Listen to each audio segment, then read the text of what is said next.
नमस्कार साथियों, मैं दीपक सर परफेक्ट स्टडी जोन के यूट्यूब चैनल में आप सभी का स्वागत करता हूं।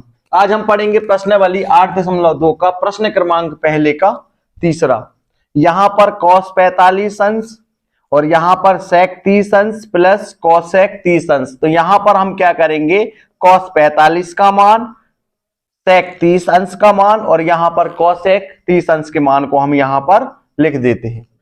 तो यहां पर cosec 45 का मान होता है 1/2, तो यहां पर लिखा है। sec 30 अंश का मान होता है 2/3। इसके बाद प्लस है तो प्लस, और यहां पर cosec 30 अंश का मान होता है 2, तो यहां पर हम 2 के बटे में 1 लिख सकते हैं। इसके बाद यहां पर आ जाएगा 1/2 बटे इन दोनों का हम ले लेंगे एलसीएम, तो यहां पर आ जाएगा 3।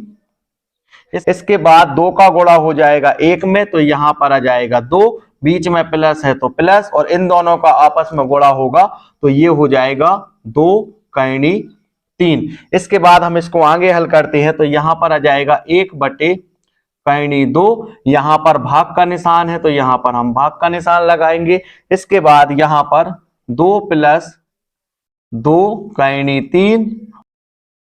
और बटे में आ जाएगा 3। तो यहां पर देखिए ये वाला भाग का निशान कैसे आया, 1/2। ये वाले बटे को हम यहां पर भाग के निशान के रूप में लिख सकते हैं, क्योंकि भाग का मतलब होता है बटे के रूप में लिखना। इसके बाद 2 + 2 और बटे में आ जाएगा 3। यहां से हम भाग को गुणा के रूप में परिवर्तित कर देंगे, तो ये हो जाएगा 1/2। और जब हम भाग को गुणा के रूप में परिवर्तित करेंगे तो अंश और हर वाली जो संख्याएं होती हैं वो आपस में पलट जाती हैं।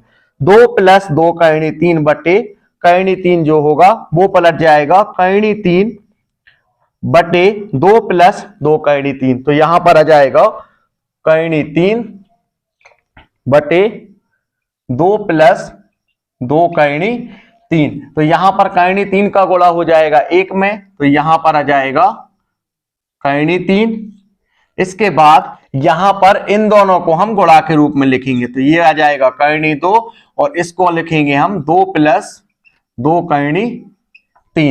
यहां पर हम लिखेंगे 3। और यहां पर देखिए यहां पर भी 2 है और यहां पर भी 2 है, तो इन दोनों में 2 कॉमन है, और जब हम 2 को बाहर निकालेंगे ब्रैकेट से तो यहां पर क्या बचेगा 1, क्योंकि यदि ब्रैकेट से हमने बाहर 2 को निकाला और उसका गुणा यदि 1 और 1 में होगा तो वैसे भी वो क्या हो जाएगा, 2 हो जाएगा। इसलिए हम क्या करेंगे, यहां पर 2 को ब्रैकेट से बाहर निकाल लेंगे, तो ये हो जाएगा 2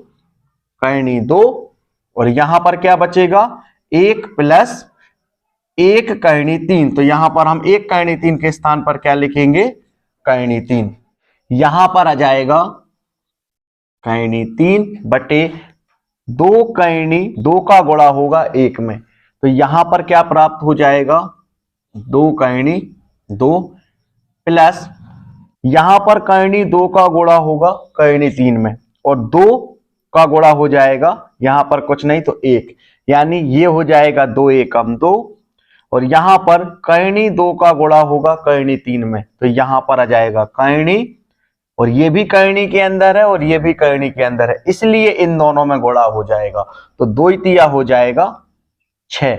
इसके बाद अब हम यहां पर क्या करेंगे, हर का परिमेयकरण कर देंगे, तो यहां पर हम लिखेंगे हर का परिमेयकरण करने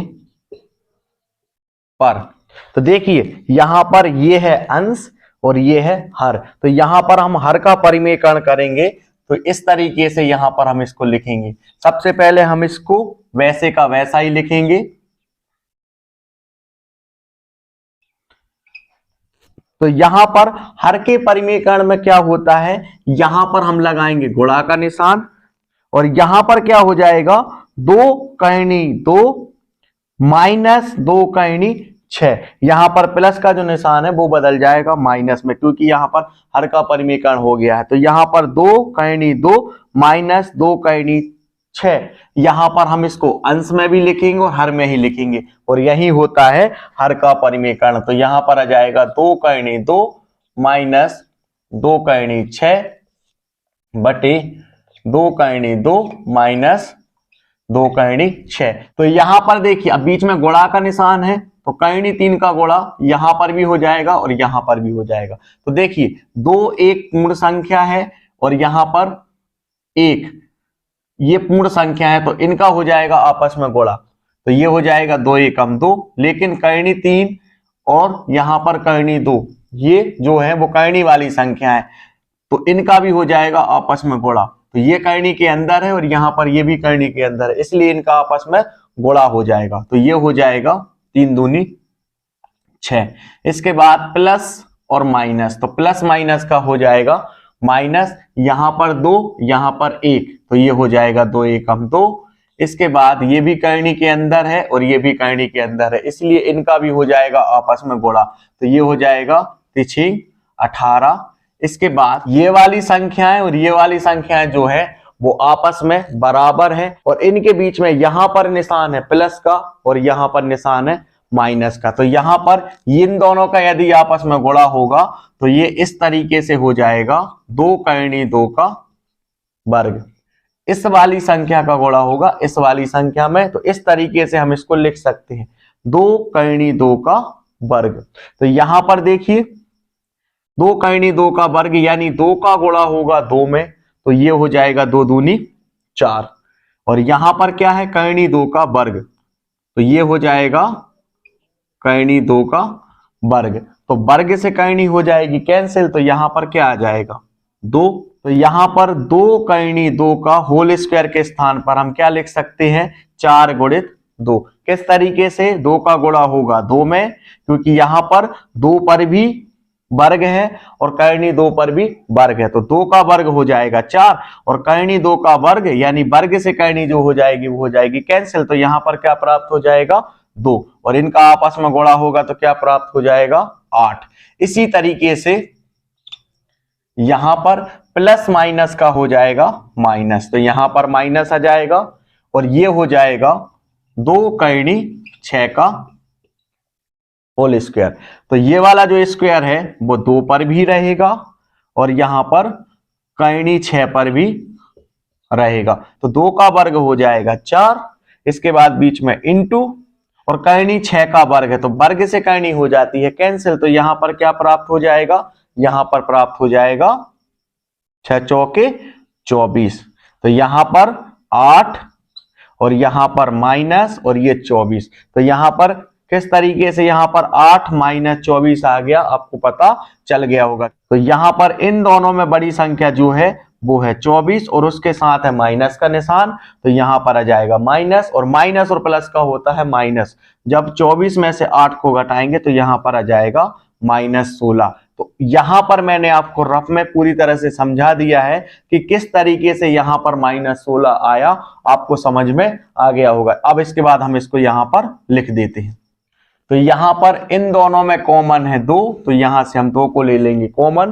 तो यहां पर क्या बचेगा करनी 6 माइनस करनी 18 और बटे में आ जाएगा -16। यदि इस 2 का गुणा यहां पर करेंगे तो ये हो जाएगा 2 करनी 6 और इस 2 का गुणा यदि यहां पर करेंगे तो ये हो जाएगा 2 करनी 18। इसके बाद ये आपस में कैंसिल हो जाएगा 2 एकम 2 2 अट्ठे 16।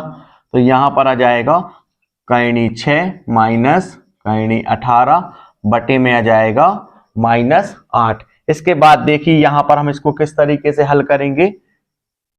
करनी 6 का 2 2 का जोड़ा नहीं बनेगा क्योंकि 3 दूनी 6, लेकिन यहां पर जो 18 है इसका 2 2 का जोड़ा बन जाएगा। देखिए इस तरीके से जब हम इसके अभाज्य गुणनखंड लेंगे तो यहां पर इस तरीके से 2 गुणित 3 गुणित 3 2 तिया 6 और यहां पर 6 18। तो यहां पर 3 और 3 का तो 2 का जोड़ा बन गया है तो इसको हम करनी के बाहर लिख सकते हैं। तो यहां पर जो 18 के अभाज्य गुणनखंड होंगे वो इस तरीके से होंगे 2 गुणित 3 गुणित 3। तो यहां पर इस 3 का जो है वो 2 का जोड़ा बन जाएगा तो ये आ जाएगा करनी के बाहर, लेकिन इस 2 का जोड़ा नहीं बनेगा तो ये रहेगा करनी के अंदर। तो यहां पर हम करनी 18 के स्थान पर क्या लिखेंगे 3 करनी 2।